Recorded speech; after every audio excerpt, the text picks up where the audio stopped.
ఆ జై శ్రీరామండి అందరికి. కార్తీక పురాణము 13వ అధ్యాయం. ఓం శ్రీ గురుభ్యో నమః. శ్రీ మహాగణాధిపతి అయి నమః. శ్రీ కార్తీక దామోదరాయ నమః. కన్యాదాన ఫలము. ఓ జనక చక్రవర్తి, కార్తీక మాసంలో ఇంకనూ విధిగా చేయవలసిన ధర్మములు చాలా ఉన్నవి. వాటిని వివరించెదను, సావధానుడవై ఆలకింపుము. కార్తీక మాసంలో నదీ స్నానం ముఖ్యము.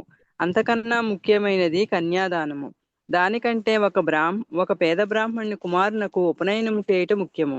ఒకవేళ ఉపనయనమునకు అగు ఖర్చు అంతయు భరింప శక్యం కానప్పుడు మంత్రాక్షతలు, దక్షిణ తాంబూలాది సంభావనలతో తృప్తిపరిచినను ఫలము కలుగును. ఈ విధముగా ఒక పేద బ్రాహ్మణ బాలునికి ఉపనయనము చేసిన ఎడల ఎంతటి మహాపాపములు చేసియున్నను, ఎంతటి దుష్కృతములు చేసియున్నను, ఎంతటి వ్యభిచారము చేసియున్నను ఆ పాపములన్నీయూ పోవును. ఎన్ని నూతులు తటాకములు త్రవ్వించినను పైన చెప్పినట్లుగా ఒక బ్రాహ్మణ బాలునికి ఉపనయనం చేసినందువలన వచ్చు ఫలమునకు సరితూగవు. అటులనే కార్తీక మాసమందు భక్తి శ్రద్ధలతో కన్యాదానము చేసిన ఎడల తాను తరించుటయేగాక తన పితృదేవతలకు కూడా తరింప చేసిన వాడగును. ఇందులకొక ఇతిహాసం గలదు, చెప్పెదను, శ్రద్ధగా ఆలకింపుము. ద్వాపర యుగంలో వంగదేశంలో గొప్ప పరాక్రమవంతుడు సూర్యుడు అయిన సువీరుడను ఒక రాజు ఉండెను. అతనికి రూపవతి అను భార్య కలదు. ఒకసారి సువీరుడు శత్రురాజులచే ఓడింపబడిన వాడై భార్యతో అరణ్యమునకు పారిపోయి ధనహీనుడై నర్మదా నదీ తీరమందొక పర్ణశాలను నిర్మించుకొని కందమూల ఫలాదులను భక్షించుచు కాలము గడుపుచుండెను. కొన్ని రోజులుగా అతని భార్య ఒక బాలికను కనెను. ఆ బిడ్డను అతిగారాభముతో పెంచుచుండిరి. క్షత్రియ వంశమందు జన్మించిన ఆ బాలికకు ఆహారాది సదుపాయములు సరిగా లేకపోయినప్పటికీ శుక్లపక్ష చంద్రుని వలె దినదినాభివృద్ధి నొందుచు అతిగారాభముతో పెరుగుచుండెను. ఆమె చూచువారలకు కన్నుల పండుగగా ముద్దులకు మాటలతో చాలా ముచ్చటగా నుండెను. దినములు గడిచిన కొలది బాలికకు నిండు యవన దశ వచ్చెను. ఒక దినము వానప్రస్థుని కుమారుడు ఆ బాలికను కాంచి ఆమె అందచందములకు పరవశుడై ఆ బాలికను తనకిచ్చి పెండ్లి చేయమని ఆ రాజును కోరెను. అందులకు ఆ రాజు అందులకు ఆ రాజకుమార్తెను కూడా నేను అడిగినంత ధనం ఎవరిస్తారో వారికే ఇచ్చి పెండ్లి చేయదునని, కానీ కన్యాదానం మాత్రం చేయను అని నిక్కచ్చిగా నుడివెను. ఆ మాటలకు సన్యాసి ఆశ్చర్యపడి తన దారిన తాను వెడలిపోయాను. మరికొన్ని దినములకు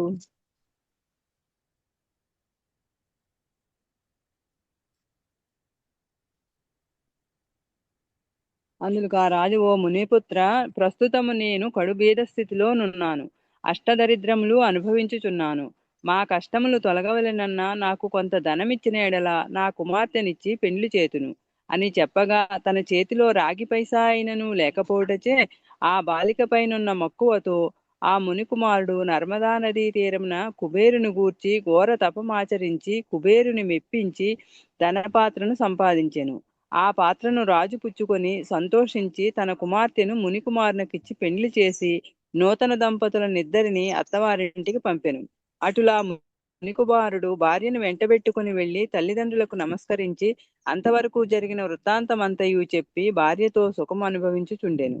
సువీరుడు మునికుమారుడిచ్చిన ధనపాత్రను తీసుకుని స్వేచ్ఛగా ఖర్చు పెట్టుచు భార్యతో సుఖముగా ఉండెను. అట్లా కొంతకాలం జరిగిన తరువాత ఆ రాజు భార్యామణి మరొక బాలికను కనెను. ఆ బిడ్డకు కూడా యుక్త వయస్సు రాగానే మరలా ఎవరికైనా ధనమునకు అమ్మవచ్చునను ఆశతో ఎదురు చూచుచుండెను. ఒకానొక సాధుపుంగవుడు తపతీ నదీ తీరము నుండి నర్మదా నదీ తీరమునకు స్నానార్థమై వచ్చుచు దారిలోనున్న సువీరును కలుసుకొని, ఓయి, నీవెవ్వడవు? నీ ముఖవర్చస్సు కూడా రాజవంశమునందు జన్మించిన వాని వలె నున్నావు. ఈ అరణ్యమందు భార్యాబిడ్డలతో నివసించుటకు కారణమేమి అని ప్రశ్నించగా, సువీరుడు, మహానుభావా, నేను వంగదేశము నేలుచుండెడి సువీరుడను రాజును. నా రాజ్యమును శత్రువులు ఆక్రమించుటచే భార్యా సమేతముగా ఈ అడవిలో నివసించుచున్నాను. దరిద్రము కంటే కష్టం ఏదీనూ లేదు. పుత్రశోకము కంటే గొప్ప దుఃఖము లేదు. అట్లనే భార్యా వియోగము కంటే గొప్ప సంతాపం మరొకటి లేదు. రాజ్యభ్రష్టుడైనందున ఈ కారడవిలో ఒంటరిగా బ్రతుకుచున్నాను. నాకు ఇద్దరు కుమార్తెలు. అందు మొదటి కుమార్తెను ఒక మునిపుత్రునికిచ్చి వాని వద్ద కొంత ధనము పుచ్చుకొంటిని. దానితోనే ఇంతవరకు కాలక్షేపము చేయుచున్నాను అని చెప్పగా, ఓ రాజా, నీవు ఎంతటి దరిద్రుడవైనను ధర్మ సూక్ష్మములు ఆలోచింపక కన్యను అమ్ముకొంటివి. కన్యా విక్రయం మహాపాతకములలో నొకటి. కన్యను విక్రయించిన వారు అసిపత్రవనమును నరకం అనుభవింతురు.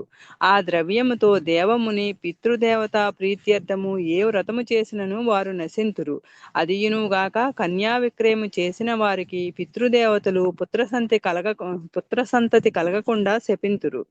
అట్లనే కన్యను ధనమిచ్చి కొని పెండ్లాడిన వారు చేయు గృహస్థ ధర్మములు వ్యర్థమవుటయే కాక అతడు మహా నరకం అనుభవించును. కన్యా విక్రయము చేసిన వారికి ఎట్టి ప్రాయచిత్తము లేదని పెద్దలు వక్కాణించియే ఉన్నారు.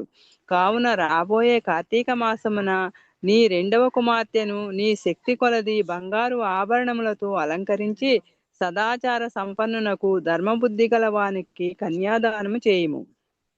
అటుల చేసిన ఎడల గంగా స్నానం అనరించిన ఫలము, అశ్వమేధయాగము చేసిన ఫలమును పొందుటయే కాక మొదటి కన్యను అమ్మిన దాని పాప ఫలమును కూడా తొలగిపోవును అని రాజునకు హితోపదేశము చేయగా, అందుకు ఆ రాజు చిరునవ్వు నవ్వి, ఓ మునివర్య, దేహ సుఖము కంటే దాన ధర్మముల వలన వచ్చిన ఫలము ఎక్కువ. తాను బ్రతికుండగా భార్యాబిడ్డలతోనూ సిరి సంపదలతోనూ సుఖముగా ఉండక చనిపోయిన తర్వాత ఏదో మోక్షము కొరకు ప్రస్తుతమున్న అవకాశమును చేతులారా జార విడువమంటారా? ధనము బంగారము కలవారే ప్రస్తుతము లోకంలో రాణింపగలరు. గాని ముక్కు మూసుకొని నోరు మూసుకొని బక్క చిక్కి శల్యమై ఉన్న వారిని లోకము గుర్తిస్తుందా, గౌరవిస్తుందా? ఐహిక సుఖములే గొప్ప సుఖములు గాన రెండవ కుమార్తెను కూడా నేను అడిగినంత ధనం ఎవరిత్తురో వారికే ఇచ్చి పెండ్లి చేయుదును, కానీ కన్యాదానం మాత్రం చేయను అని నిక్కచ్చిగా నుడివెను. ఆ మాటలకు సన్యాసి ఆశ్చర్యపడి తన దారిన తాను వెడలిపోయాను. మరికొన్ని దినములకు సువీరుడు మరణించెను. వెంటనే యమభటులు వచ్చి వారిని తీసుకొని పోయి యమలోకములో అసిపత్రవనమను నరకభాగమున పడవేసి అనేక విధములుగా బాధించిరి. సువీరుని పూర్వీకుడైన శృతికీర్తి అను రాజు ధర్మయుక్తముగా ప్రజలను పాలించి ధర్మాత్ముడై మృతి చెందిన పిమ్మట స్వర్గమందు సర్వసౌఖ్యములు అనుభవించుచుండెను. సువీరుడు చేసిన కన్యా విక్రయము వలన ఆ శృతికీర్తిని కూడా యమకింకర్ల పాశంబున బంధించి నరకమునకు తీసుకొని వచ్చిరి. అంతట శృతికీర్తి, నేనెరుగున్నంత వరకు ఇతరులకు ఉపకారమును చేసి దాన ధర్మాదులు యజ్ఞయాగాదులను అనరించి యున్నవాడను. నాకీ దుర్గతి ఏల కలిగెను అని మనమునందనుకొని నిండు కొలువు తీర్చియున్న యమధర్మరాజు కడకేగి నమస్కరించి, ప్రభు, నీవు సర్వజ్ఞుడవు, ధర్మమూర్తివి, బుద్ధిశాలివి, ప్రాణకోటినంతటినీ సమంగా చూచుచుందువు. నేనెన్నడూ ఏ పాపమును చేసి ఉండలేదు. నన్ను స్వర్గలోకము నుండి నరకమునకు తోడ్కొని వచ్చుటకు కారణమేమి? సెలవిండు అని ప్రాధేయపడెను. అంత యమధర్మరాజు శృతికీర్తిని గాంచి, శృతికీర్తి, నీవు న్యాయమూర్తివి, ధర్మజ్ఞుడవు, నీవెటువంటి దురాచారములు చేసియుండలేదు. అయిననేమి, నీ వంశీయుడగు సువీరుడు తన జ్యేష్ఠపుత్రికను ధనమునకు ఆశించి అమ్ముకొనెను. కన్యను అమ్ముకునే వారి పూర్వీకులు ఇటు 3 తరముల వారు అటు 3 తరముల వారును వారెంతటి పుణ్యపురుషులైనను నరకం అనుభవించుటయే కాక నీచ జన్మలెత్తవలసి ఉండును. నీవు పుణ్యాత్ముడవనియు ధర్మాత్ముడవని నేనెరుగుదును కాన నీకొక ఉపాయము చెప్పెదను. నీ వంశీయుడగు సువీరునకు మరి ఒక కుమార్తె కలదు. ఆమె నర్మదా నదీ తీరాన తన తల్లి వద్ద పెరుగుచున్నది. నా ఆశీర్వాదము వలన నీవు మానవ శరీరము దాల్చి అచటికి పోయి ఆ కన్యను వేద పండితుడు శీలవంతుడు అగు ఒక విప్రునకు కార్తీక మాసమున సాలంకృతముగా కన్యాదానము చేయించుము. అటుల చేసిన ఎడల నీవు, నీ పూర్వీకులు, సువీరుడు, వారి పితృగణములు కూడా స్వర్గలోకమున కేగుదురు. కార్తీక మాసంలో సాలంకృత కన్యాదానము చేసిన వాడు మహాపుణ్యాత్ముడగును. పుత్రికా సంతానము లేనివారు తమ ద్రవ్యముతో కన్యాదానము చేసినను లేక విధి విధానముగా ఆబోతునకు వివాహమనర్చినను కన్యాదాన ఫలం అబ్బును. కనుక నీవు వెంటనే భూలోకమునకేగి నేను తెలిపినట్ల చేసితివేని ఆ ధర్మకార్యము వలన నీ పితృగణము తరింతురు. పోయి రమ్ము అని పలికెను. శృతకీర్తి యమునకు నమస్కరించి సెలవు తీసుకుని నర్మదా తీరమున ఒక పర్ణకుటీరంలో నివసించుచున్న సువీరుని భార్యను కుమార్తెను చూచి సంతోషపడి ఆమెతో యావత్తు విషయములు వివరించి కార్తీక మాసంన సువీరుని రెండవ కుమార్తెను సాలంకృత కన్యాదాన పూర్వకముగా చతుర్వేదములు చదివిన ఒక బ్రాహ్మణ యువకునకిచ్చి అతి వైభవముగా వివాహము చేసెను. అట్లా కన్యాదానము చేయటం వలన సువీరుడు కూడా పాప విముక్తుడై స్వర్గలోకములోనున్న పితృదేవతలను కలుసుకొనెను. కన్యాదానము వల్ల మహాపాపములు కూడా నాశనమగును. వివాహ విషయములో వారికి మాట సహాయము చేసినను పుణ్యము కలుగును. కార్తీక మాసమున కన్యాదానము చేయవలయునని దీక్షభూని ఆచరించిన వాడు విష్ణు సాన్నిధ్యం పొందును. శక్తి కలిగి ఉండి ఉదాసీనత చూపువాడు శాశ్వత నరకమున కేగును. 13వ అధ్యాయం సంపూర్ణం. సర్వం శ్రీ కార్తీక దామోదరాయ శరణారవిందార్పణమస్తు. Thank you. ధనలక్ష్మి గారు. Thank you.